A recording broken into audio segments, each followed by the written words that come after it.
Hello, welcome. I'm Tom Carnell. This is CARNELL Knowledge, and this is another one of my special weekend shows. I decided to start doing these periodically because aside from the Monday, Wednesday, and Friday shows in which I review or slash recommend 5 movies, a book, and 5 records, I wanted to sort of take a little time and zero in on specific topics, whether they'll still fall into those 3 criteria, but um, uh, dive a little deeper, maybe do some top 10 lists, that kind of thing. Today, we're going to talk about the heist film. Specifically, the criteria has been there was a lot to choose from, and I came up with a lot of things like for example, Dog Day Afternoon is about a bank robbery and a heist, but the problem is that the heist is just sort of how we get to the bulk of the film, as opposed to this criteria, which is the gathering of the team, the commission of the job, and the execution of the job. So I've come up with a top 10, and we'll go through them. They're not in any particular order. These are just my ideas, as with all of my top 10s. If you ask me in a half hour, this list would probably change. There'll be a lot of similarities, but a lot of it will change. Things will come, things will go. So we'll just go through these, have a little fun, and talk about a couple of films. Let's start with number 1. Again, not my favorite, but it is definitely up there. So, number 1, 2006. The movie is called Inside Man. It's directed by Spike Lee. It stars Denzel Washington, Clive Owen, and Jodie Foster. The synopsis: a police detective, a bank robber, and a high power broker enters high-stakes negotiations after the criminal's brilliant heist spirals into a hostage situation. Not to bury the lead, this is a great film. I'm not a huge Spike Lee fan, but this is definitely in my top 2 or 3 of Spike Lee films. It was shot in 39 days. A lot of it was improvised. A lot of the interrogation scenes were improvised. It's a taut, well-made heist film. With excellent writing, excellent performances. It's a great thriller. The film, I was never one that I knew what was going to happen. I mean, yeah, you know that they're going to break in and open the safe and blah, blah, blah, blah, blah. But this one kept spinning on expectations, and thoroughly enjoyed it. There's some trivia here. Number 1, the pizzas that are brought when they bring pizzas for the hostages. On the box, you can see that they're from Sal's Pizza, which is the pizza parlor that was featured in Do the Right Thing. And I thought that was kind of cool. Ron Howard was going to direct this at one point, but he went and did Cinderella Man instead. And in the beginning of the film, when the thieves arrive in the truck on the outside of the van, it says, "We don't leave until the job is done," which is a complete giveaway on the spoiler ending. But this is just fantastic. It's well made, it's well acted, it's well directed. The pacing is great. It's full of like cool little side characters. And yeah, a truly great thriller. And if you haven't seen Inside Man, I highly recommend it. Even if you say, I don't like Spike Lee films, see Inside Man. I think you're going to really love it. Second film, 1981. This is for Sean Lewis because he insisted that I include this on this list. And that's 1981's Michael Mann movie, The Thief. Stars James Caan, Tuesday Weld, Willie Nelson, and a bunch of people. The synopsis: after spending years in prison, a top safecracker owns a couple of businesses which are fronts for diamond heists. After his trusted defense is killed, he agrees to work for a powerful mobster, but dire consequences ensue. The screenplay was adapted from Frank Homer's book, The Home Invaders, and it also made allusions to Mafia Don Anthony Cazzo's Hole in the Wall gang. They use real burglary tools in this film. It's the feature film debut of Jim Belushi, William Peterson from CSI, Dennis Farina, Gavin McFadden, and the great Robert Prosky, who's a wonderful character actor. Look him up, you'll see his face, and you'll immediately go, oh, that guy. Music is really cool. It's by Tangerine Dream, and it's one of the cool entry points for a lot of people to get into their music. It's often compared to Michael Mann's other film, Heat, which we're going to get to in a second. And it established Michael Mann's Everything is Raining sort of visual style. Lots of cool colors, the interplay between light and dark, the reflections of lights in the wet street pavement, and then that classic iconic image of James Caan with the glasses using the blowtorch. It's beautifully shot. Everything in this film exudes a palpable sense of cool. And again, if you haven't seen Thief, you need to get on that. Number 3, from 2008, a film not many people have heard of, which is kind of a theme around here. It's The Bank Job. It's directed by Roger Donaldson, who did The World's Fastest Indian. It's another, to the side, a great movie with Anthony Hopkins about a man who gets involved in motorcycle racing. Stars Jason Statham, Saffron Burrows, and Stephen Campbell Moore. It's about a group of people that hit a bank by sort of tunneling in from the building next door. It's based on a real crime. It's an original film. I mean, it's based on the book, but it's very similar to a film Edward G. Robinson did in 1944 called Larceny Incorporated. It's great. It's a great heist film. It's a great film in general, and it stands outside. When I say Jason Statham film, this is nothing like that. There's no kicky punchy. There's no tough guy, cool talk. These are just blokes out there trying to earn a living by breaking into a bank. I think it's underrated, and I think it's overlooked. And in the annals of Jason Statham films, this one, I think, really stands above. But again, it's not what you expect. But check it out. Check it out. Number 4, the aforementioned Michael Mann film, Heat. I think this is probably Michael Mann's best film. Stars Al Pacino, Val Kilmer, and Robert De Niro. We all know about Heat. It's a group of high-end professional thieves decide to rob a bank. They come heavily armed and very, very capable in what they're doing. And then it kind of goes wrong, and it ends up being this epic shootout at the end that this film was really known for.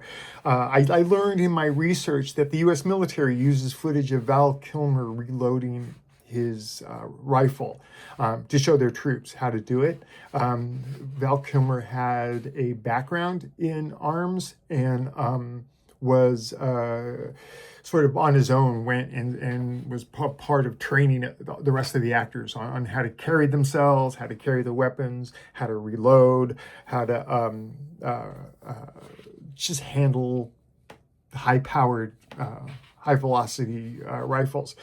It's a great movie in and of itself. And then as you're rocketing along during this great movie, you hit this shootout at the end, which is masterfully done. Heat's one of those films that's a cornerstone of the action genre, and it's definitely a cornerstone of what we're talking about here, the heist film.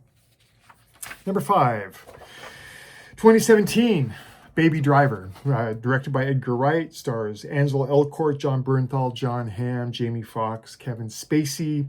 It is about a driver who has tinnitus, and he's kind of a nerdy kid, but you put him behind a wheel and he is in his element.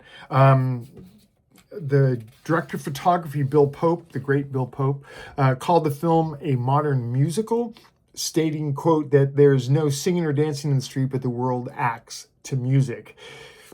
If you go on YouTube, you can find Edgar Wright directed a video for the band Mint Royale. Their song Blue Song stars Noel Fielding, who was in The Mighty Boosh and was also in Great British Bake Show, for kind of a rough draft of this film.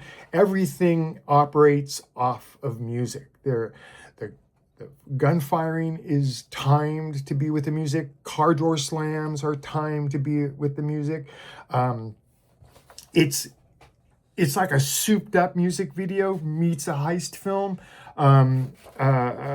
So much so that when Wright sent copies of the script to the actors, he included preloaded iPods and headphones and notes on the script, like listen to this song while you're reading this, listen to this song while you're reading this. The cool part is when there's no music playing, there's a low level ringing that you hear, and that is to simulate the tinnitus that Baby has. All of the performances are rock solid. The action is very engaging. It's very fun. And the whole film just has a really cool sort of coolness to it, if that doesn't sound redundant. I love this film, and it does get talked about, which is sort of atypical for what happens around here.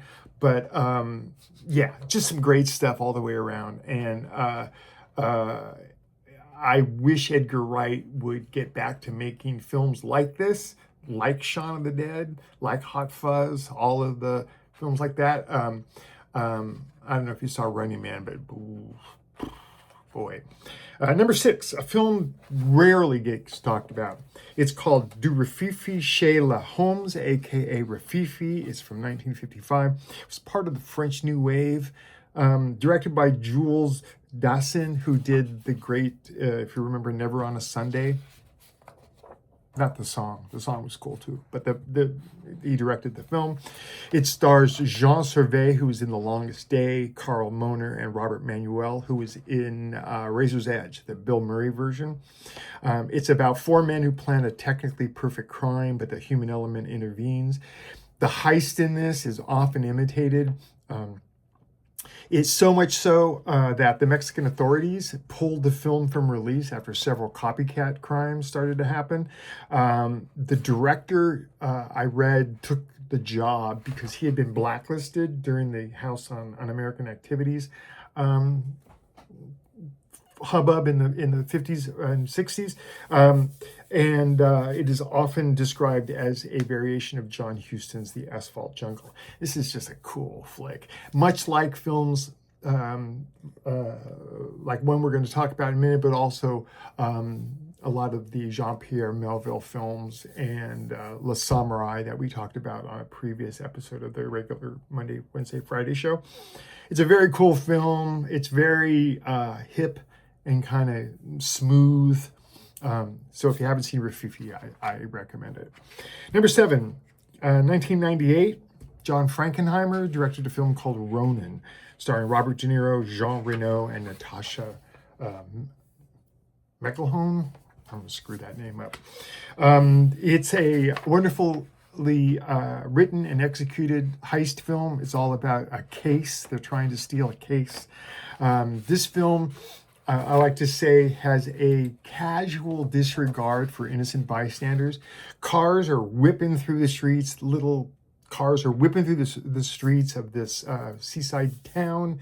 And at some point, there's some shootouts. And these people do not give a damn about people that are just wandering out for the day, out for the groceries. Bullets are flying. People are getting hit. And none of the particulars involved are very cool. Are very concerned. 80 vehicles were destroyed in making this film. 300 stunt drivers.